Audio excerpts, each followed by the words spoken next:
Special edition of 2020, Dolly Parton, an American original, starts right now. Tonight, the passing of an icon, Dolly Parton. In her own words, and from the friends and family who knew her best, her many conversations with us through the years. We have arrived. It certainly is cozy. Pick one. From Barbara Walters to Robin Roberts. Whoa! And all of her unforgettable music, movies, So you've been telling everybody I'm sleeping with you, huh? and memories she left behind. Once again, David Muir. Good evening. There was only one Dolly Parton. It was heartbreaking when the news broke this afternoon. She was singular in every way. A legendary singer and songwriter and actress. For decades, she lifted up so many. Her team just revealing tonight that Dolly died after a brief battle with cancer. But as we all saw in her recent video messages, she remained hopeful and full of spirit right until the end. Tonight here, we celebrate Dolly Parton, whose lyrics, whose generosity, whose kind heart was formed in the hills of Tennessee. Sitting on the front porch on a summer afternoon, in a straight back chair on two legs, leaned against the wall. I'm a big dreamer. I've been doing that since I was a little bitty kid. I was born and raised in a small town in the hills of the Smoky Mountains, and from a big poor family. There's 12 children, but for many years of my life, we were without electricity. My mother and my daddy, they were very sensitive, very loving, and we knew there was more to life than money because we didn't know about money for a long time. We needed lots of things that we didn't have, but we got by. I used to wonder what my life might be like when I was older, and it feels good that I have been able to see so many dreams come true. Jolene, Jolene, Jolene, Jolene. Dolly Parton was an American original. A music legend, a storyteller, a businesswoman with remarkable instincts, a philanthropist whose quiet generosity changed lives far beyond the spotlight. And to millions, she felt like family. Well, good morning, Captain. From the mountains of eastern Tennessee to the grandest stages in the world, her journey was unlikely and uniquely her own. Born on January 19, 1946, she grew up in a one-room cabin in the Smoky Mountains of Tennessee. One of 12 children, Dolly Parton would often draw on her childhood in Appalachia. Her father, Robert Lee Parton, a farmer, paid the doctor who delivered her with a bag of oatmeal. They had no electricity, no running water. She would say her childhood was rich in love. Her family sang together often in their one-room cabin. One of her most beloved songs, Coat of Many Colors. My coat of many colors that my mama made for me, made only from rags, but I wore it so proudly. I know we had no money, but I was rich as I could be in my coat of many colors my mama made for me. So Her lyrics about a coat stitched together from scraps of fabric and pride and a mother's love, the dignity and the generosity she carried with her for the rest of her life. just to find the children laughing and making fun of me in my coat of many colors my mama made for me. She would say that song taught about bullying, about love, about acceptance, and about good parents. By the age of 10, Dolly was performing on local radio and TV. At 13, she made her debut at the Grand Ole Opry. And the day after she graduated high school, she left for Nashville. It's where she would meet her husband, Carl Dean, at the laundromat on her first day in Nashville. They were married 59 years. But there's always a first time. Early success came as a songwriter, writing for others. Then I think the first time can be arranged. Her first country hit in 1967, Dumb Blonde. Just because I'm blonde, don't think I'm dumb, 'cause this dumb blonde ain't nobody's fool. And the hits would keep coming. Jolene, Jolene, Jolene, Jolene, please don't take him just because you can.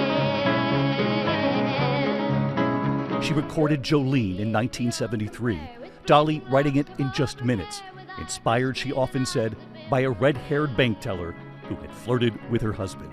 We're holding on, but nothing left to hold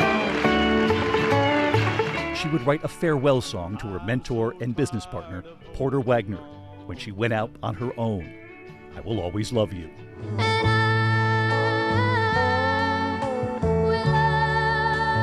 will always love you. It was her message of gratitude. The song going to #1 twice, in 1974, and then again nearly 20 years later in 1992, when Whitney Houston recorded it for the movie The Bodyguard. And I will always love you. In recent years, Dolly telling Howard Stern about the first time she heard Whitney Houston perform her song. She was in her car, and she had to pull over. I almost wrecked, honest to God. Had to pull over to the side at a Walgreens, there in Brentwood, where the Walgreens is now, and to listen to the rest of it. And it was the most overwhelming sensation, because I couldn't believe my little country sad song, could even be done like that. But to hear it like that, and it was just overwhelming. That was one of the greatest experiences I've ever had in my entire life. Dolly's career spanned decades. Her talent, her charm, her tolerance fueling it all. Showing Barbara Walters her tour bus in 1977. Well, we've arrived.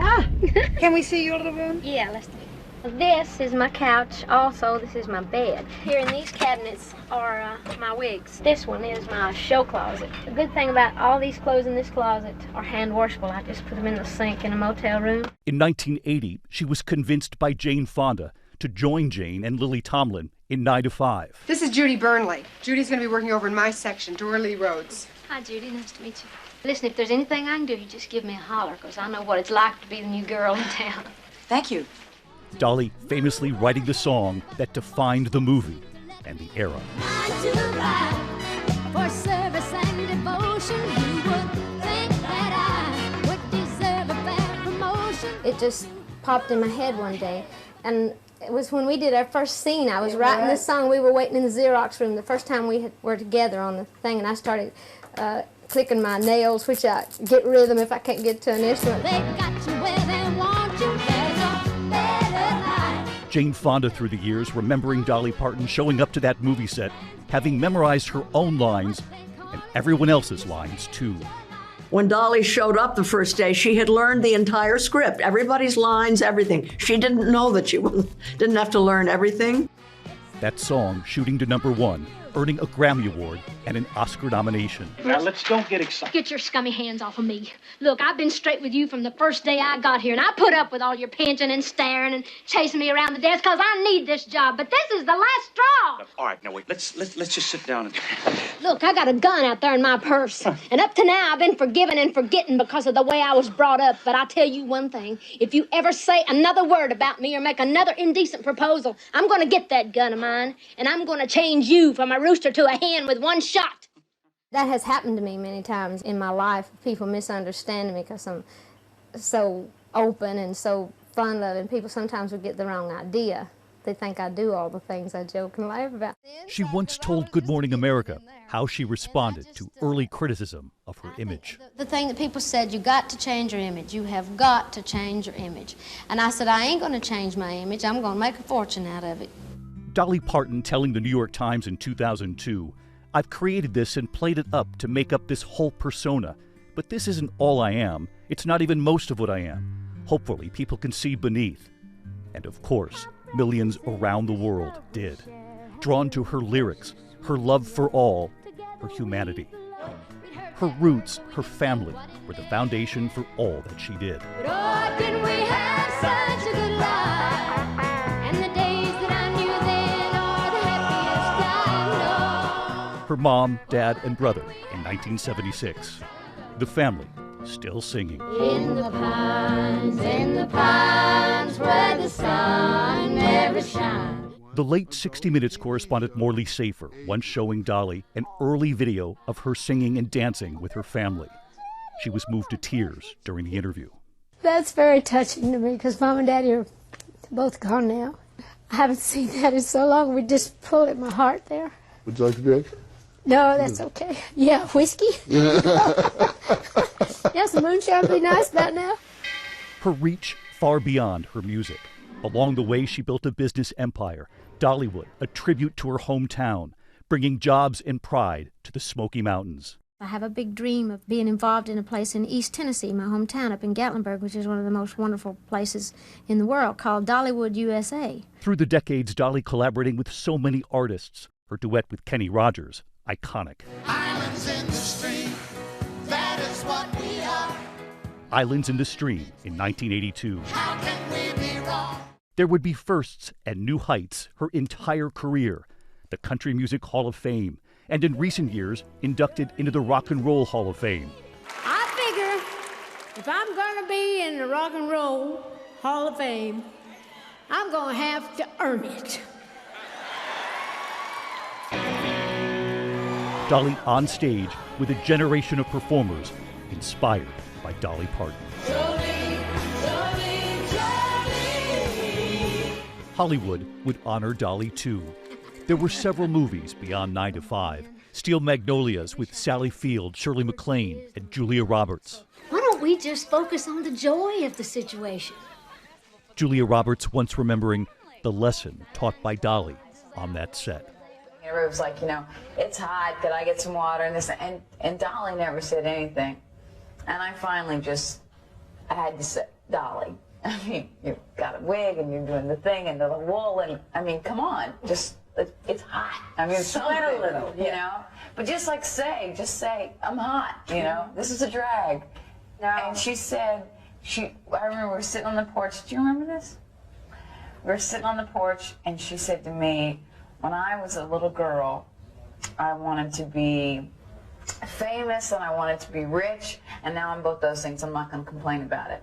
And I thought, okay, I'm going to be quiet for the rest of the day. It was such, and the way she said it, and I didn't really do it her way, or else it'll choke me up. But it was this thing, and I've never forgotten it. And every time I go to complain or just kind of moan, I always hear Dolly sitting on the porch and saying that, and it kind of keeps you quiet. Dolly Parton receiving an honorary Oscar at 79. To receive this? I mean, that's a blessing of a lifetime. Over the years, Dolly Parton would give hundreds of millions of dollars to causes near to her. I think I can, she said. Won't you help me? All of you help me. I think I can. I think I can. I think I can. In 1995, starting the Imagination Library, mailing free books to children. More than 300 million books delivered. The Library of Congress honoring her. My dad couldn't read and write, so I wanted to do something to make him feel part of something special. During the pandemic, donating $1 million to Vanderbilt University's COVID-19 research. Vaccine, vaccine, vaccine, vaccine. Research that helped develop the Moderna vaccine. When Hurricane Helene hit in 2024, Dolly was in a Walmart parking lot with a donation. I'm donating $1 million today. Hoping to help them heal. In recent months, Dolly sharing her health struggles, postponing a Las Vegas residency, and just last week, saying she could not travel for an opening, suggesting the doctor had sort of clipped her wings. And so my national doctor has kind of clipped my wings, saying, you ain't traveling this week. So I guess if your doctor tells you you ain't traveling this week, you ain't traveling this week. We learned tonight that Dolly was being treated at the Vanderbilt Ingram Cancer Center. Her team says she died after a brief battle with cancer, surrounded by loved ones. And late this afternoon, her nephew with a message, saying his Aunt Dolly had asked him to do this. Dolly was a farmer, just like her daddy. He farmed the soil, she farmed songs and happiness. Dolly called me and said she wants to rest in a beautiful bed of plush cotton because after a life wearing heavy rhinestones, she finally deserves to be comfortable and have some rest. Rest in peace, Aunt Dolly, Aunt Granny, Gigi.